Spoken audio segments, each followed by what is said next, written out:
कल एक प्रश्नकर्ता ने प्रश्न किया कि हम प्रायः बहुत महापुरुषों को देखें कि बहुत बुरा कष्ट भोगना पड़ता है संतों को, ऐसा क्यों? बड़े बड़े पापी हैं ऐसे, उनको कुछ नहीं कष्ट होता, और संत जो भजन कर रहे हैं उनको बहुत ही कष्ट होता है, ऐसा क्यों होता है? ऐसा इसलिए होता है, उसके दो कारण होते हैं। पहला तो इतने करुणा में होते हैं कि वो अपने जनों के आगामी प्रारब्ध को देख लिया और वो जान भी नहीं पाया और प्रारब्ध को घसीट कर अपने शरीर पे डाल लिया और भोग लिया। इतना करुणा में हृदय होता है कि अनंत माताओं का हृदय भी उतना करुणा में नहीं होगा। कोई जान नहीं सकता इस बात को। वो देखा कि हमारे अमुक जन पर प्रारब्ध का आक्रमण होने वाला है, तो प्रारब्ध तो मिटाया नहीं जा सकता, भोगा जा सकता है, तो आओ हम भोगने के लिए तैयार हैं, और वो उनके प्रारब्ध को ले लेते हैं। दूसरा, अनंत जन्मों का हिसाब बराबर होना है, भगवत प्राप्ति होनी है। अब आखिरी जन्म है तो जो हिसाब है अनंत जन्मों का, पहाड़ का पहाड़ जमा था, छोटा छोटा भोग भोगते हुए, तो उनको लगता है कि जो संत महात्मा उनको बहुत कष्ट है। बिल्कुल कष्ट नहीं है, केवल प्रारब्ध भोग की लीला। वो दो प्रकार की, एक करुणा करके अपने जनों के प्रारब्ध को ले लेना, एक दूसरा अपने अनंत जन्मों के प्रारब्ध को भोग कर पवित्र होकर भगवान के धाम जाना। दूसरा, जो पापात्मा जन है, उनके जो वर्तमान के पाप हैं और पूर्व के पुण्य उनके काम कर रहे हैं, इसलिए उनको कष्ट नहीं दिखाई दे रहा। लेकिन जब पूर्व का पुण्य समाप्त हो जाएगा, वर्तमान का पाप और पूर्व का पाप लगे, तब उनकी दुर्गति हो जाएगी। तो ऐसे ही जब हम धाम में या नाम जपने में या भक्ति में चलते हैं तो लोग हमारा उपहास करते हैं, लोग हमें कटु वचन बोलते हैं, उनको द्वेष होता है भक्तों से, वो निंदा करते हैं। तो दुर्वाच्यानि सहस्रशा परिभवान नीचैः कृतान कोटिशो। करोड़ों प्रकार से कोई हमें दुर्वचन कहे तो भी हमको चुप रहना है। क्यों चुप रहना? हमें अपना काम बनाना है।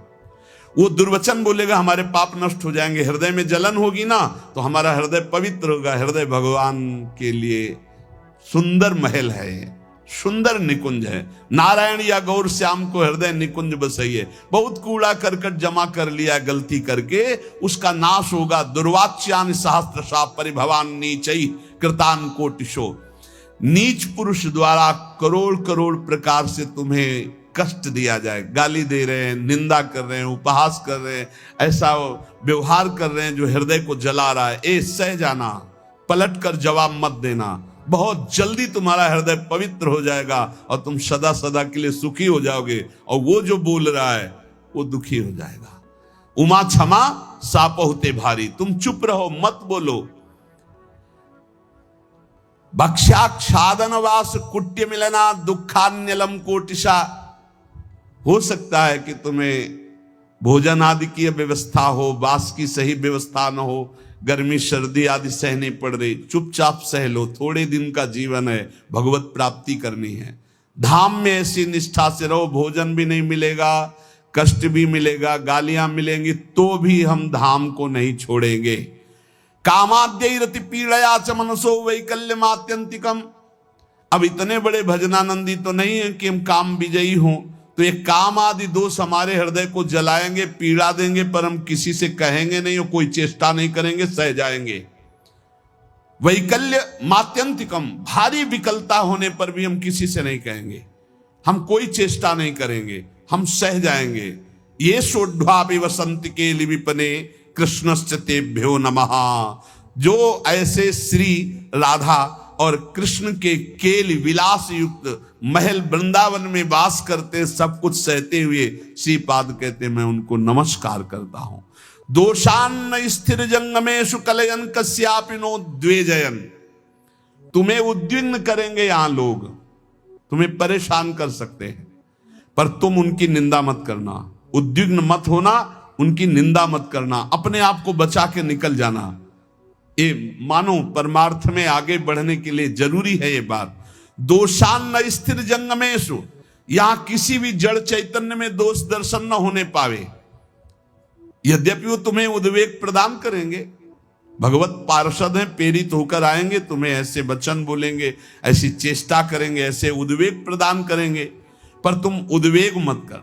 किंचिद्यत् दयत्न लब्ध मित भुक चित्ते पिन स्त्रीक्षणा। यदि तुम्हें कवल दो कवल ही भोजन मिल जाए तो उसी को खा करके दिन व्यतीत कर लो। अभ्यास में बहुत बड़ी सामर्थ्य है, बहुत बड़ी सामर्थ्य अभ्यास में। ये भगवत प्राप्ति जब लक्ष्य हो जाएगी तभी सह सकते हो, अन्यथा नहीं सह पाओगे।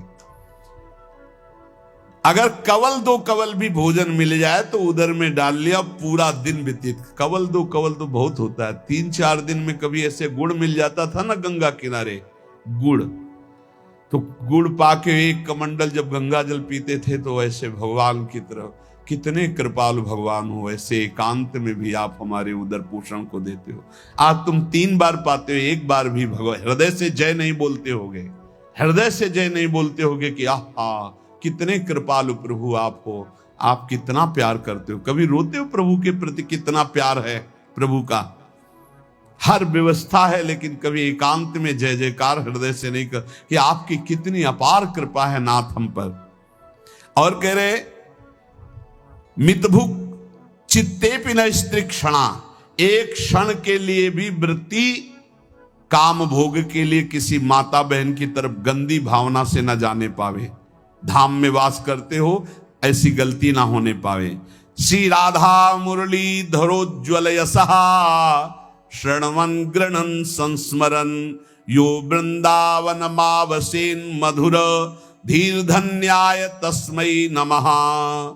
जो हर समय राधा मुरलीधर का निरंतर नाम जप करता है, यशोगान करता है, किसी माता बहन की तरफ काम भाव से एक क्षण भी नहीं देखता है, थोड़ा कवल दो कवल मिल जाए उसी से काम चला लेता है, रात दिन भजन में है पर लोग उसे गाली देते हैं, लोग उसको दुर्वचन बोलते हैं पर वो कुछ नहीं बोलता, सह जाता है। तो श्रीपाद कह रहे हैं धन्याय तस्मै नमः, वो धन्य हो गया, मैं उसे नमस्कार करता हूं। ऐसा हमारा जीवन श्रीधाम वृंदावन के प्रति समर्पित हो। भावना कभी मिथ्या या कल्पना नहीं होती।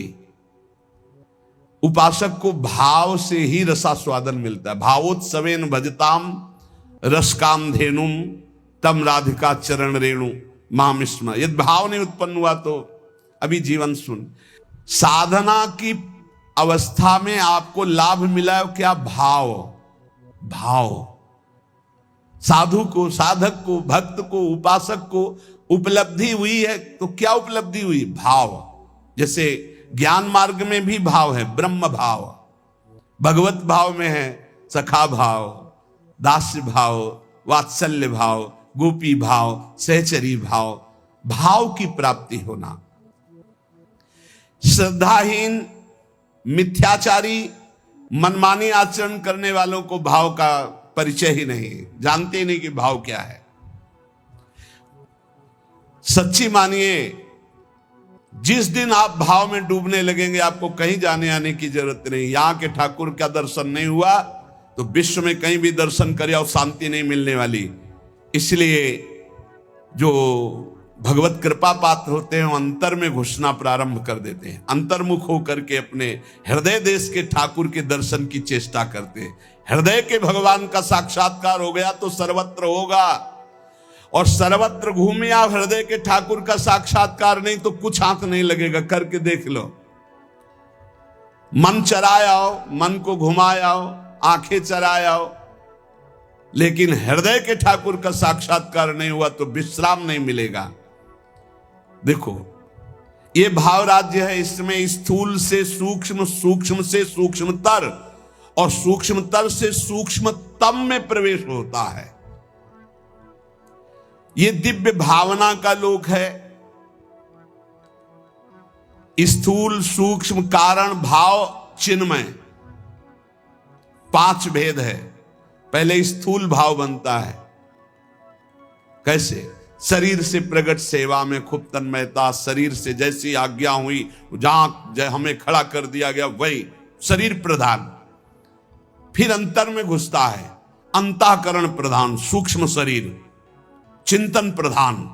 अब बाहर की क्रियाएं तो पहले से ही संयमित हो चुकी है, अब जैसी गुरु आज्ञा वैसा अंदर चिंतन प्रधान। फिर कारण स्वभाव प्रधान हो गया।